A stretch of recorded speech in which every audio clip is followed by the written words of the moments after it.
What's going on, guys? It's your boy Anthony alongside the best Big 3 account in the universe, Big 3 News, back with another edition of The Fourth Man. Hope everyone's having a solid weekend, a solid week. Got a good episode coming up for you today. We're kind of just going to catch you up on some things going around the league and some Big 3 stuff here. But first and foremost, my guy, how are you doing?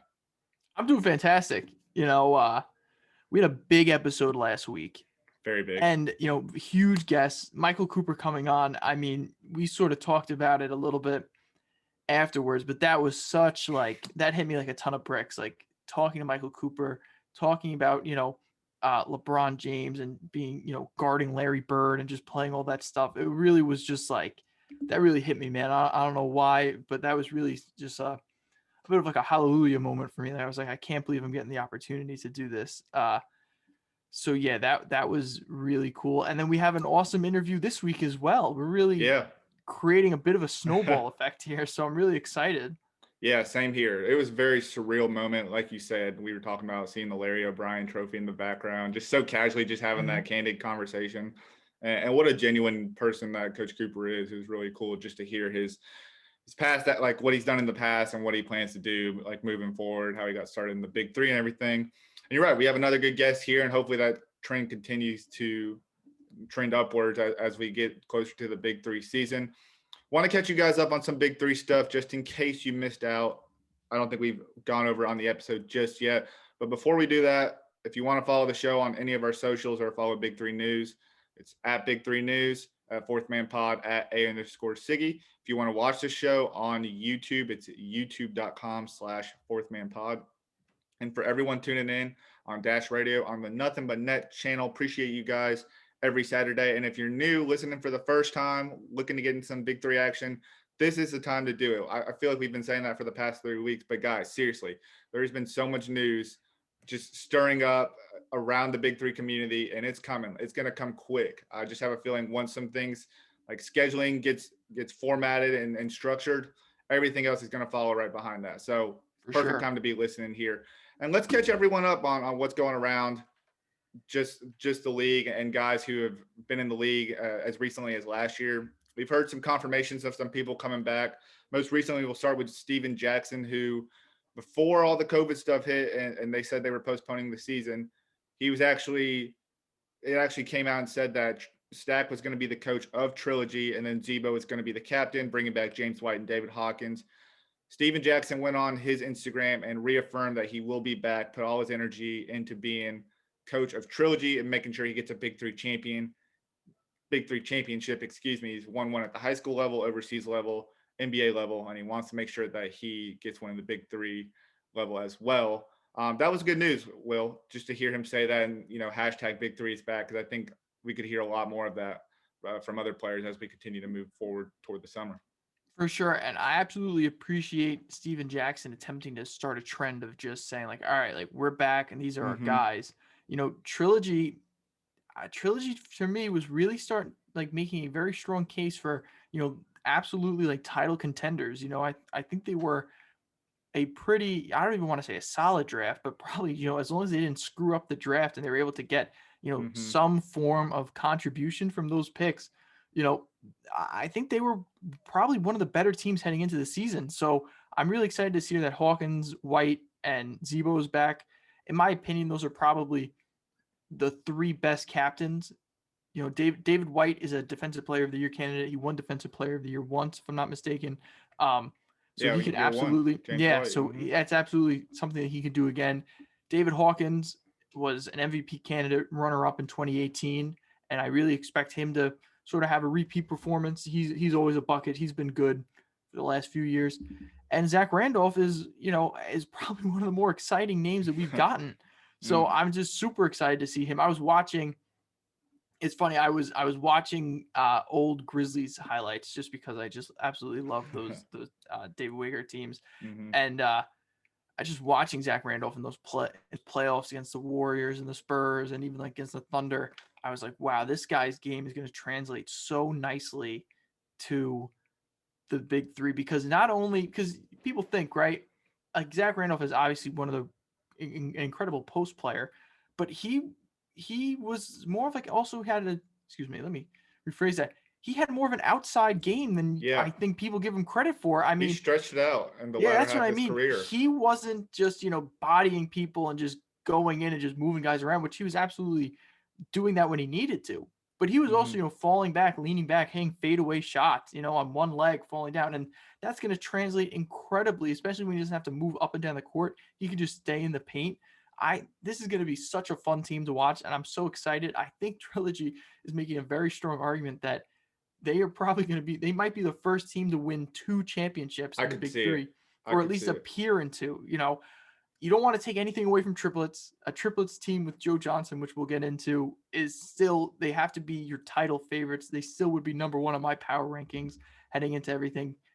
But I mean, that Trilogy team is going to be scary. Yeah. And I think what I like the most, or I should say Zebo would probably like the most, is the fact that he's probably not going to have to worry about the double as much, coming. So he's just going to be able to, when he wants to be back to the basket, when he wants to take a fall away shot, he's not going to have to worry about someone coming that he's not seeing and having to kick it out last second. So I think that was the biggest thing for me, is like Zebo made the announcement, and then obviously things didn't, they trickled how they did, but I was like, oh, was Zebo just kind of like considering that? And now that there's going to be like a little gap, like, is he going to come back? But it seems like, just knowing the type of person Stak is, he looks like a really good communicator, just based off his social media. And I have to assume here that he's probably had the conversation with all those guys.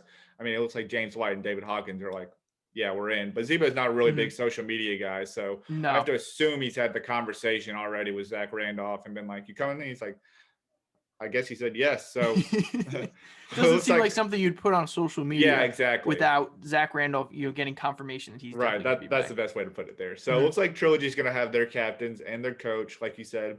All they need to do is make sure they get the draft remotely right, and they're going to be a good don't hand. Get 3 busts, basically. Yeah, exactly. Don't get 3 guys that are like not gonna pan out there. I think something else that we saw that was interesting is that we've been talking about killer threes and their open captain spot because of Stak. Thought Zebo was going there initially. We did. We know that's not the case. So now we got Donte Greene. We got the rest of the team there, right? So we got Donte Greene, Frank Nitti, Josh Powell, CJ Watson, and Eddie Curry. I'm assuming we'll all come back if Stak's not there. They're just looking for their captain. Donte Greene came out and said on your post after you said who should be the captain for Killer Threes, he came out and said championship or bust. That's a pretty big statement to be making, especially like so early on. It's like I have to imagine he's been thinking that since like the end of the championship. Well, I'll tell you what, the way the Big Three is constructed, Killer Threes, the runner-up, you may be in the worst position in the offseason. You think so? Well, just think of it like this, right? So let's say if you're a team that, let's say 3-headed monsters, right? Or even like Power. You make the playoffs, okay, we have the core good enough to make the playoffs, but we couldn't make it far enough. So we got to go out and get, another person. And we're going to have the opportunity to do that in the draft. Killer Threes, we already showed that they are good enough to make it to the championship, but they're still not better than triplets. And with Zach Randolph, I still don't think that they're better than Trilogy, just right. without losing Stak especially. So if you're Killer Threes, you're basically like, okay, we've sort of hit our ceiling. Unless like Stak leaves or a captain leaves or something, we really have to hit on this draft pick. This one draft pick that we get in like the second round. You're right. Because then otherwise it's the same team coming back that didn't win it again. Now, absolutely, you get the advantage of they're all playing together. They're familiar with each other, but we're coming back from a pandemic season, so it's been a while since these guys have played together. No doubt. But here's where I want to step in and say, I hope that someone takes advantage of this when they feel it's necessary. And that's the fact that Killer 3 doesn't have to retain everybody if they don't want to. They said last year that you can actually say, okay, we don't want you on the team this year. And like they can do, like you just put them back in the draft pool and actually pick in the second round if you want to, another player that's in that draft pool. So for instance, like the co-captains are Frank Nitti and Josh Powell, right? Yeah. And let's say they're kind of running the draft there.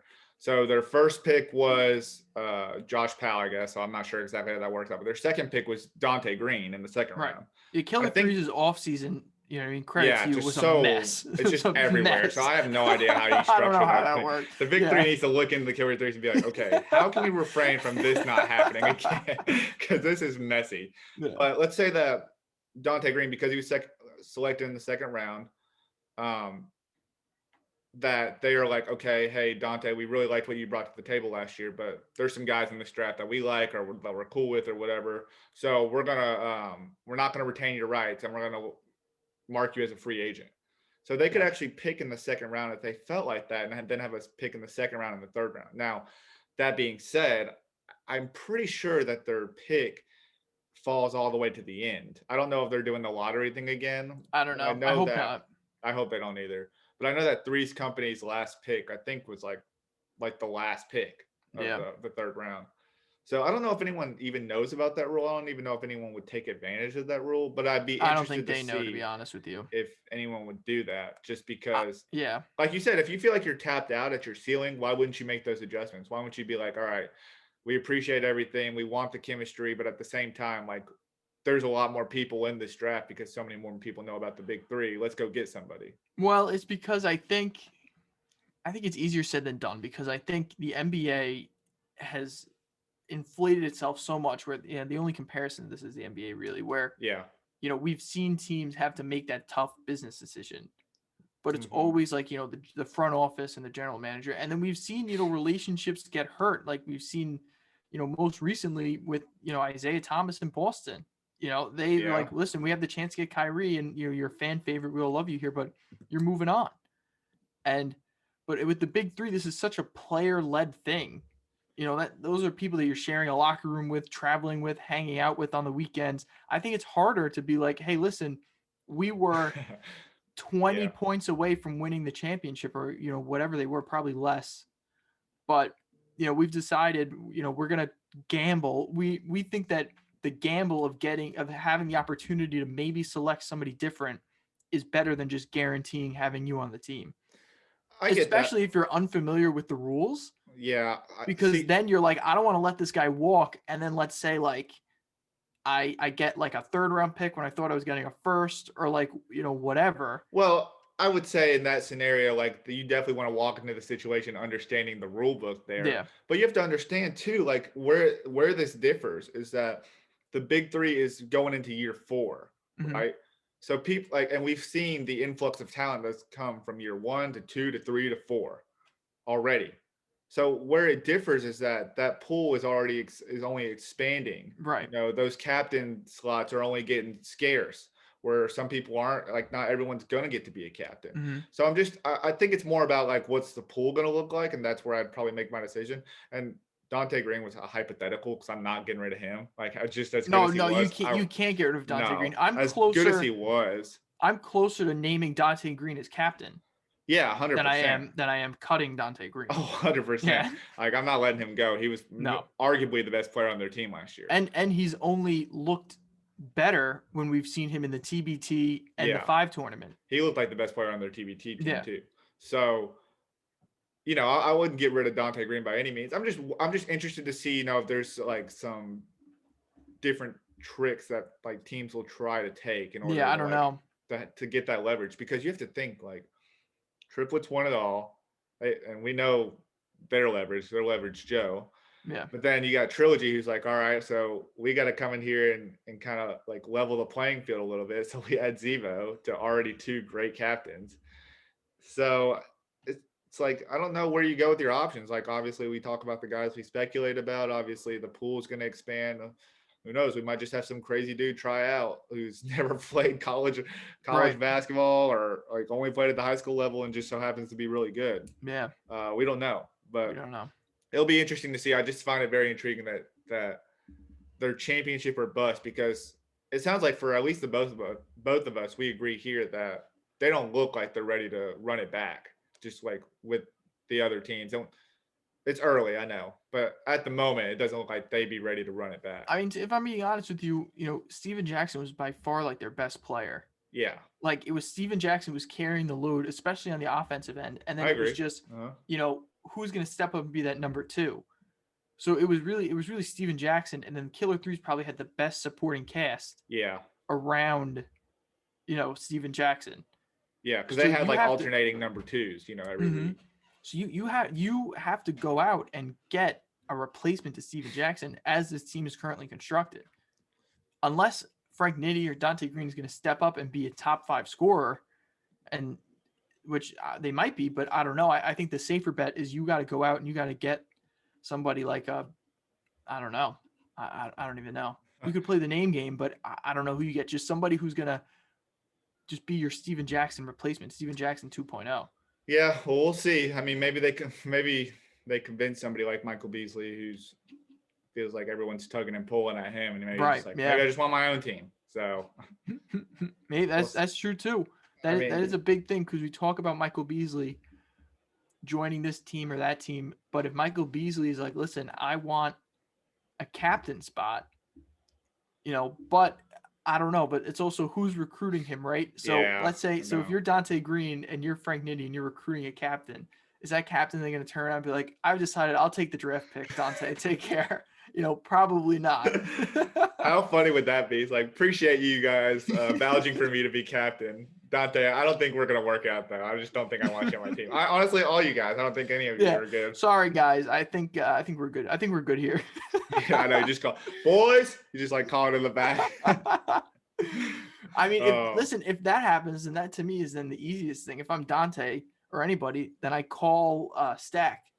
Oh, yeah. Just join Trilogy. Here, yeah, let me just go ahead and join Trilogy. Yeah, let's make this the current Brooklyn Nets team with the Big 3. Yeah, exactly. So we'll see how it goes. Okay, quick last update here.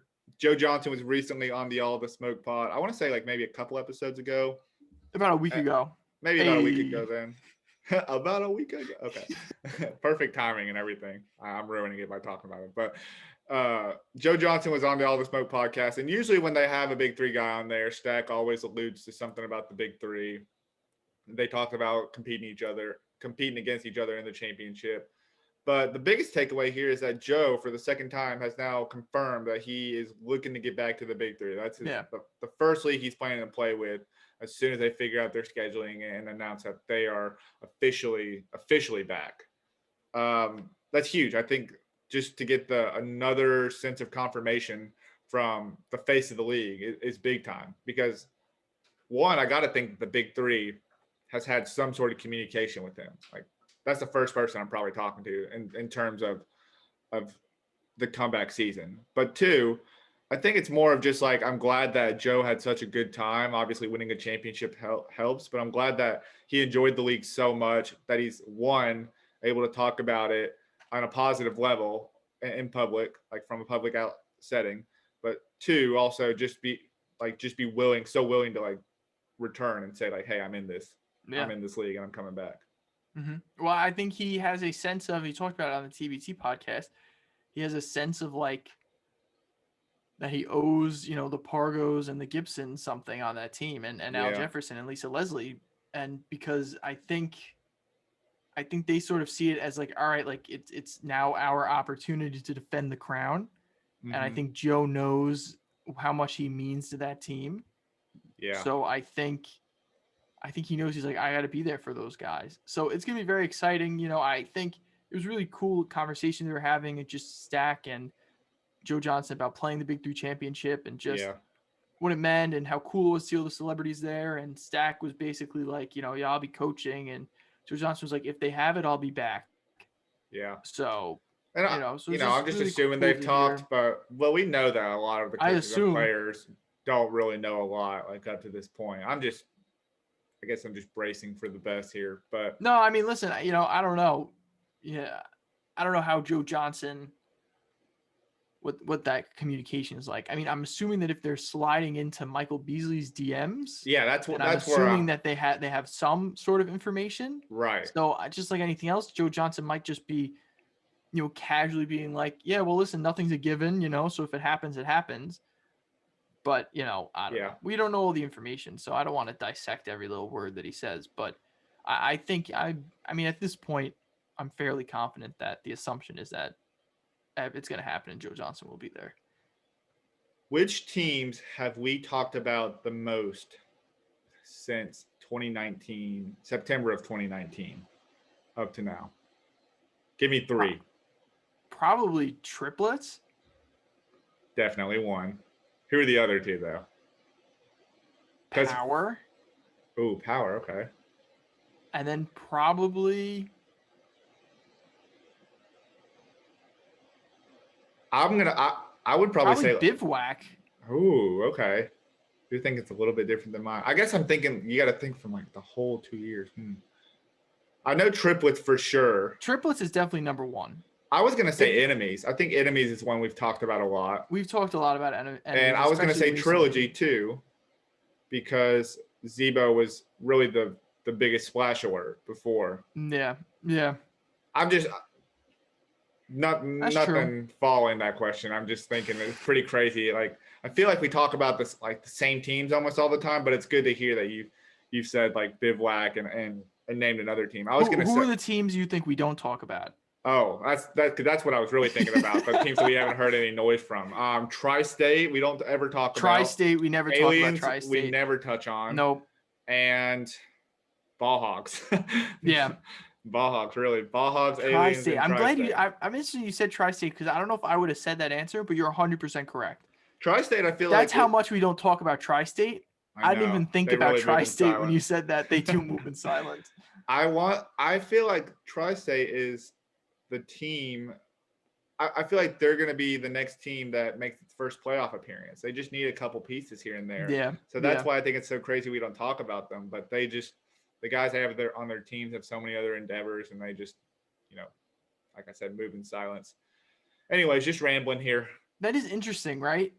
Yeah. So assuming that every team has like, let's say like a group chat, even like the captains, the Tri-State, the Tri-State group chat has to be very interesting. If it's Nate Stoudemire, Dr. J, and then maybe Jermaine O'Neal. Yeah. Maybe. We don't know.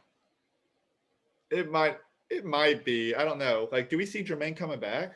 I have no idea, dude. Can somebody, whoever's listening to this, shoot him a DM and just ask him? If everyone listens to this and hears this, everyone just ask Jermaine O'Neal if he's coming back. Oh, yeah, definitely. That won't piss him off. We'll get our answer eventually if we have enough people ask. Right. Yeah, I mean, that's a good way to look at it. Yeah, for sure. Then again, we don't have enough people on Tri-State pissed at us. I was gonna say Instagram does a pretty good job of making sure the people that they don't follow don't see your DM. So I'm assuming that most people listening are probably not being followed by Jermaine. So we'll see how everything turns out. The good thing is it looks like Trilogy captains and coach are coming back. It looks like Triplets is back. Yep.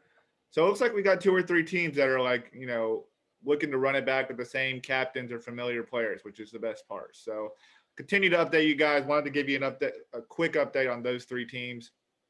Before we jump into today's interview on the back half of this, and it's going to be with one of the greatest college scorers of all time from South Dakota State. And real casual. Well, I mean, I mentioned it to him as well on the podcast, but one of the greatest college scorers of all time, one of 10 players to score 3,000 points in their career. We just interviewed Mike Daum, and we had a great conversation. We talked about his college career, his time in the TBT. I maybe got a little too salesy at one point and pitched him on the Big 3, but I really do feel like his fit in the Big 3 would be so great. Oh, he'd be incredible, bro. And that's why I was so excited about it. Obviously, on the other end, it might be a little bit awkward and more of like, he seems like a really humble person. So it's probably like a little bit of an awkward, like, oh, don't pitch me so much on. I like the idea, but, we'll see. I got to finish out this season as well. But anyways, got a great interview with Mike Daum. Appreciate everyone who's tuned into the first half. Please make sure to subscribe, follow, leave feedback on all of our platforms, whether you're listening or watching to the show. We greatly appreciate it as always. And for all your Big 3 updates, make sure you're checking out Big3 News, and you can also check out the Fourth Man page as well. We appreciate everyone, and let's get to the interview with Mike Daum. Okay, today we have one of the top scorers from college basketball. He played at South Dakota State and played in the TBT last year as a member of House of Pain. Mike Daum joins the show. Appreciate you joining, and how's everything going for you over there? Hey man, appreciate you having me on. Everything's going fantastic. That's awesome. Well, I want to start here because you are overseas, and it seems like times are a little bit different, obviously, but especially playing overseas, and I'm sure traveling and everything. So, how is life playing overseas, and what have been the big adjustments? Yeah, playing overseas has been it's been a fantastic experience. Obviously, it's so much different from college. Coming from everything that goes on there to playing professionally, and now it's a business. So you're making money, and the good thing is, good Lord willing, I'm doing what I love and making money doing it. But the biggest adjustments I would say is definitely, one, playing in a foreign country, there is still kind of a little bit of a culture shock, and two, just the style of play. Obviously, you're playing with grown men, guys who are 30 years old and playing at the top of their game. So for me, coming out of college, I definitely feel like I had good experience. Sticking out. All 5 years of college for me, I feel like really helped my body and to prepare for the professional level. And then where I'm at now, the travel is very similar to college, everything like that. And I mean, the biggest difference now is just with all this COVID stuff, we don't have fans, but Right. basketball wise, everything is pretty similar. Man, that's crazy because I feel like the teams over in Europe are usually have like the best fans. Like that's what everyone raves about. It seems like when they play The overseas. So fans, yeah. So last year for the first half of the season when I was over here, the fans are crazy. They're that's crazy. wild. It's awesome. It's so fantastic, and it has been a bummer since COVID hit that we just haven't had that support from our fans. I know Hmm. everyone is watching us from their home and cheering us on, but man, it's awesome when we can get the fans going, and hopefully soon they can get back into the arenas with us. For sure, for sure. Well, I feel like I'd be doing you a disservice if we didn't talk about and reflect on your college basketball career there. I think you were the 10th player ever to score 3,000 points in your college career. I feel like you're highly undervalued. I mean, just what you were able to do at the college level and just the production you put up in 5 years and having that experience. But let's start from the beginning. How did you get to South Dakota State in the first place? Because it seems like kind of a random school there. Yeah, yeah, no, for me, I'm from a small town in western Nebraska called Kimball. It's a town of 2,200 people, I think is all. Hmm. So not very big. The closest AAU team was in Fort Collins, Colorado. So I had to travel across the borders just to play for like an AAU team that was good. And that was kind of the start for me, is joining that AAU team was kind of my eye-opening experience to I can play basketball from here. I can continue on and play basketball in college, which is what I wanted to do. And I was able to be recruited by teams through the AAU process, play good in some of these big tournaments in Las Vegas, Indianapolis, which led to offers from South Dakota State. And I think I had 10 Division I offers, is all small mid-major schools. Okay. I think the biggest school that offered me was University of Wyoming. Um, but from that point on, yeah, no, I mean, it was going into senior year. I took one recruiting trip, and that was to South Dakota State, and I fell in love with it the moment I got there. I could just tell that the chemistry the guys had. I saw how successful they were at the mid-major level and winning the Summit League tournament and making it to March Madness, which was obviously a dream of Yeah. mine since I was a little kid. So I saw that South Dakota State had the best opportunity of that, and I committed on that recruiting trip. And ever since then, the rest was kind of history. I got to school there and worked my butt off, and it was a fantastic experience. Okay. Okay. So you commit on the recruitment trip, but I gotta imagine that the only thing enticing about South Dakota State is probably South Dakota State, right? Like the basketball. Like, what is there to do, like within that city, or is it pretty geared toward college athletics? Yeah, man, it was definitely different. It's very, very cold in Brookings, South Dakota. The closest like city you have is 4 hours away with Minneapolis, Minnesota, and we had to create a lot of our own fun, during our time at South Dakota State. But yeah, no, I mean, everyone loved athletics so much there, and it was awesome because obviously the fans would go crazy for us. Yeah. But the good thing is I lived at my apartment and I lived in the gym, and that's pretty Hmm. much the only things I needed at the time. And obviously having my PlayStation helped. Yeah. But during that 100%. time, South Dakota State, I mean, it was awesome. I look back and I think of all the things that, I try to remember from going to school, and I barely remember ever, being freezing cold or walking to class. I only remember all the good times I had with my teammates and hanging out with, all my friends outside of basketball too. So the memories were fantastic there. We definitely created our own fun, but that's just what college is. It's having fun and enjoying the time.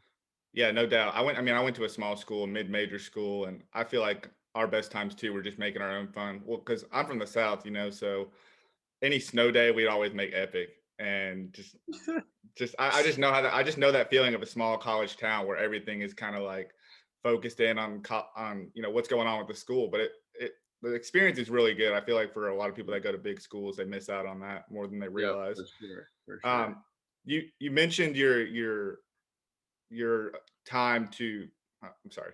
You mentioned your time playing in the NCAA tournament there. You were the 16th seed playing Gonzaga there. At that time, and especially in that first half, I thought you guys were going to be the first 16 seed to win it all, which I'm sure was the motivation to go in there. I remember, I remember that game. Yeah, geez, I remember that game like it was yesterday. I just remember, I think you're only down by 1 or 2 points at halftime, and that was obviously all that was on my mind. I'm thinking to myself, we're going to be the first 16 seed to beat a number 1 seed, and yeah, I just know that we kind of ran out of gas. We kind of ran out of gas there at the end of the game, but I know that our guys fought, and that year, especially obviously having a new head coach that year, new guys that year, it was just a fantastic experience, and just very special that we made the tournament that year. that team that you played. I mean, Gonzaga went to the finals that year. They were Yeah. pretty stacked. I mean, they had a couple of big guys. One guy who went top 10, and Zach Collins, right? Yep. I mean, Yep. Jake Lehman went, or no, Jake Lehman was before. I was thinking of my first year, but oh, no, okay. Zach, and then Nigel Williams. Oh yeah, Um, Nigel Williams, Goss, Karnowski, or yeah, really? I don't remember what happened to Karnowski. I just remember he was one of the biggest dudes I ever played against in my college career. That's all they talked about on TV, and then once he graduated, just I haven't heard from him since.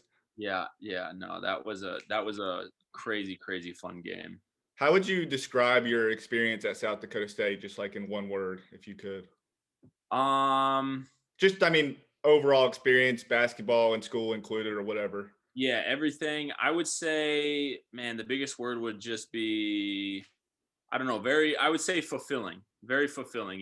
For me, I got to experience the college life. I got to experience basketball. I got to experience the fans. I got to experience going to class, the grind, the hustle of just being a college athlete. But at the end of the day, it was a very fulfilling college experience for me. And I feel like I got a great, mix of everything that went on in college. And I was just super pleased with the school that I picked.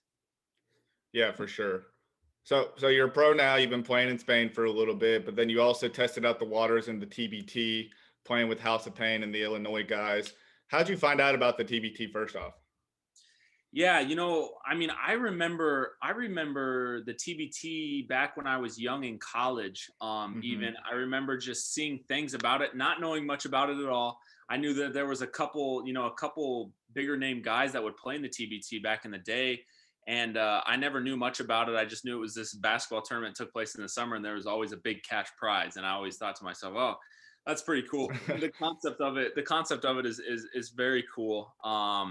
And it was something that I didn't really know if I would ever play in, or something that I would participate in the future. But I got on originally. I was going to play with a team out of Iowa. They were kind of the first team. Oh yeah.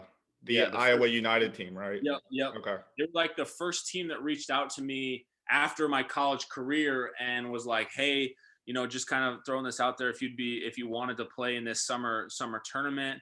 And I was like, yeah, like, let's do it. Like, this seems like a great opportunity to just play some live basketball in the summer. Was the biggest thing that I was thinking about. And then obviously with all the COVID stuff that happened, they had to shrink the tournament down, the number of teams down. And that's when my buddy Mike LaTulip reached out for House of Pain and told me that they made the final 24 team cut that they were going to do. And Iowa United was fantastic. They were super, super great at telling us, like, hey, listen, we didn't make the final cut, but like, we'll help you try to find other teams if you want to play in it. Oh, that's cool. so yeah, I got connected with my boy Mike Latulip, and I didn't really know what to expect. I knew COVID was happening, and from that point, before there was no real live sports going on, and I think that the TBT was kind of the first live sports that people could watch on television in 4 or 5 months, Yeah. something like that. So it was an awesome experience. But yeah, I got in with those guys, and then the whole experience of TBT in Columbus and being in that bubble for that week, that we were there was absolutely amazing. Yeah, the TBT was kind of the reigniter for sports at that time. It gave like people kind of that sense of hope that, oh, we might get sports back to some capacity. What was it like playing with the guys from Illinois? I mean, did you know a lot of the guys going in, or was it kind of the chemistry Yeah. you were forming on the fly? Yeah, it was definitely a chemistry we were forming on the fly. I knew a couple of the guys, Mike Finke and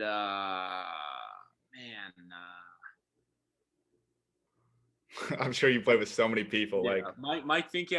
I played against Mike Finke a couple times in college, and then I can't think of the other guy I knew, but I knew a couple of them going into it. So okay, I had a good rapport with a couple of those dudes, and then it really was. We met in the bubble, the rest of the guys, and we kind of just formed this bond, and it was awesome because we were a group of guys that had nothing to lose. We weren't we weren't expected to win it. We weren't expected to really make any noise, and then for us to go out and get a couple of big wins was absolutely fantastic. And no, it was a great time playing with those guys. And now those guys I stay in touch with on a monthly oh, that's basis, cool. saying what's up, just because that bond we formed in such a short amount of time, and then to be able to go out and play so well together was something special for sure.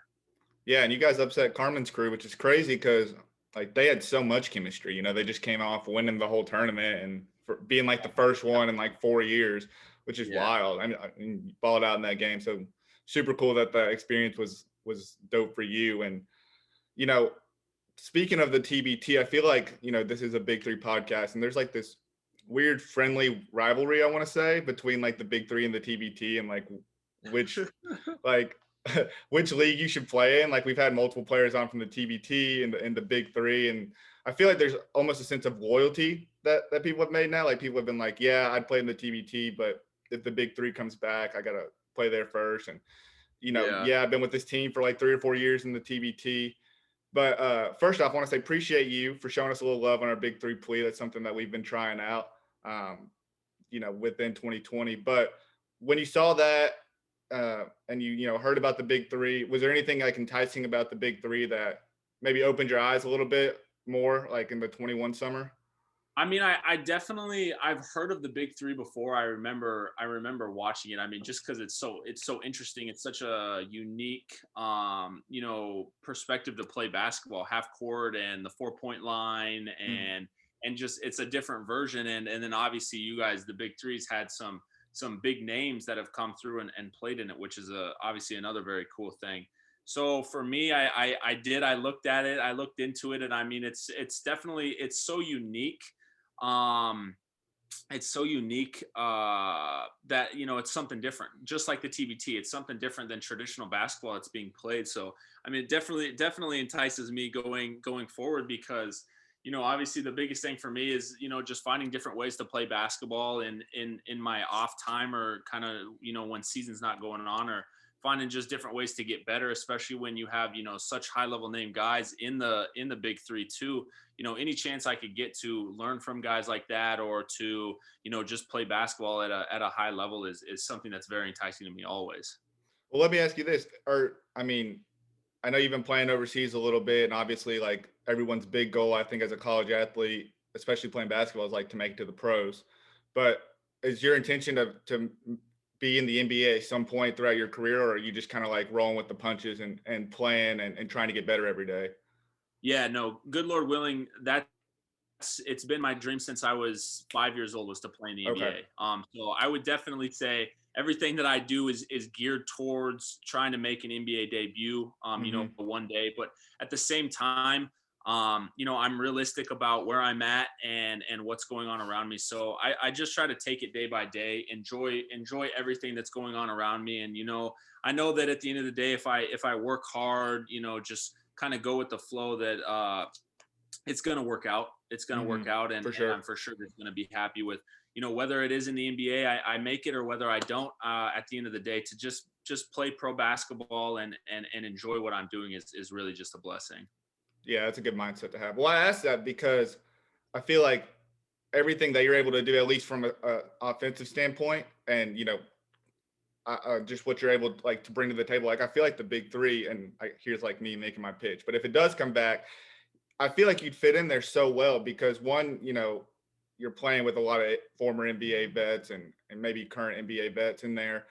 Two, you get a chance to showcase what you can do offensively on a big stage, playing on CBS and CBS Sports on the weekend when typically there's not a lot going on, but it's like in between the NBA finals and the NFL season start.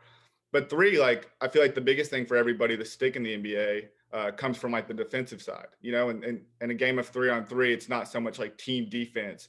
It gives you a chance to like hone your skills one-on-one. You're back to the basket and just going like straight up with somebody.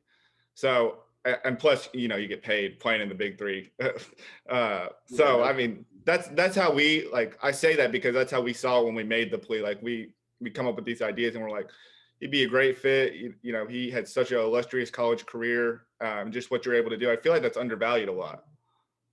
Yeah, no, and definitely you made great points. And like I said, yeah, I think ever since college, it's always kind of just been this thing that stuck with me is, like, his defense is what needs to be improved the most. And that is definitely, I feel like that's me going out every game is what I try to prove the most, is that I'm improving defensively and I'm to a level where, I can guard these guys that are bigger than me, smaller than me. And I definitely think that, like you said, I was talking to my girlfriend earlier because she was wondering about the big three, but just in the sense, it is 3-on-3, and it is just a lot of ISO one-on-one. And if you're a good defender, then it's going to show. If you're good offensively, it's going to show. And I feel like those are just two things that, I can do both on the offensive and defensive end is definitely just improve my game. And I think that it definitely would help out, improving, where I'm at defensively wise and being able to guard some bigger guys. Yeah, definitely. And I think that, while there's a lot of connections within the TBT, having some of those guys, especially someone like Joe, who was most recently in the NBA last year, just having those connections would, be worthwhile moving forward. Not to like talk about, I'm sure you're focused within season and everything and what you guys got going on in Spain, but like, have you thought about your what you're going to do 2021 summer? Or is it just more so like in the moment in the season where you're at? If you want me to be honest, I haven't put too much thought into it. I'm, with the whole TBT too, that's what I was. Teams talking to me, and I always tell them, like, listen, like, you got to let it get a little bit closer before I tell you anything, because like I said, I do try to just enjoy and focus on where I'm at the exact moment. And some of my decisions might come a little later, but that's just because I feel like I really like to, just kind of go all in with where I'm at the time. I haven't thought much about it. I'm definitely just trying to, stay healthy and get through this season over here. And then once I get back to the States, I feel like I'll have a little bit of free time to kind of sit down and figure out what I want to do. Yeah, for sure. I think you should definitely like be able to weigh your options until the season starts. Last thing I want to end on here. What is kind of the plan, or what's kind of the goal within the current season you're in? What do you hope to gain what do you hope to gain the most out of, like, within this experience? Yeah, playing overseas has been a fantastic experience. I feel like the biggest thing is just seeing all the, different forms of basketball that are played. Over here, it's crazy the amount of time and preparation that goes into defensive things and these key switches and things like that. And for me, I just try to be, a sponge wherever I go. I want to absorb as much basketball knowledge as I can. And it's been awesome because I get to see a different style of basketball than I played in college or than I watched in the NBA. And I get to come over here and experience, the form of Spanish basketball, and it's fantastic. Yeah. It's high paced, and there's a lot of defense, and there's a lot of schemes and different things that go into preparing for games over here. But yeah, I mean, for me, at the end of the day, it's just playing hard and focusing on what I can control and trying to help my team as much as I possibly can. And then win games and just finish out the season as strong as possible. And then at that point, it's just kind of see what happens at the end of the season. Hopefully we've made a push, maybe try to make a playoff spot in the ACB over here. But whatever happens. I just know that for me, it's trying to just, absorb as much as I possibly can, learn as much as I can from, these veteran players who have been playing professional for, 10, 12 years. It's awesome. Man, yeah, that sounds awesome. And, best of luck to you moving forward the rest of the season. Stay healthy, and excited to see, what you plan on doing for the summer there. I know you got a lot of options there, but I'm glad that people are finally like valuing you like you should, like I said, from within like my own circle, I feel like we talk about, like the potential and like how much more you should be valued. So I'm glad that, the people from the TBT and the Big 3 are at least respecting that.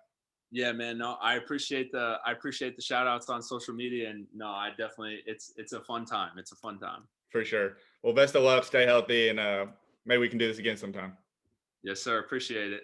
Yes, sir. All right, guys, that was our interview with Mike Daum, one of the greatest college scorers of all time. If you are a college basketball fan, you know who Mike Daum is. It, to me, is just utterly insane that man isn't playing in the NBA or for somebody's organization right now. But, if the Big 3 or this whole journey that we're on, and all these people we've talked to, has one thing: in due time, these guys are going to get the right opportunities. And, if it's through the Big 3, that would be awesome. I'd absolutely love to see him. And I think he would bring in a whole new crowd of people.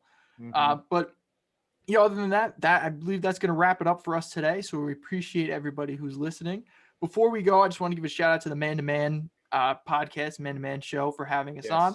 They are part of our Dash Nothing But Net family. So we appreciate them. If you guys would like to, learn a little bit more about the Big 3 and how we got started, please check out the episode that we were just on with them.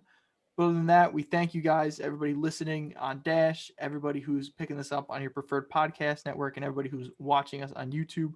Appreciate all you guys. Please make sure to like, comment, leave your feedback, all that fun stuff, so that we can keep on delivering this content to you guys, keep on improving, keep on getting better. So thank you guys. I appreciate it. We'll see you guys next week.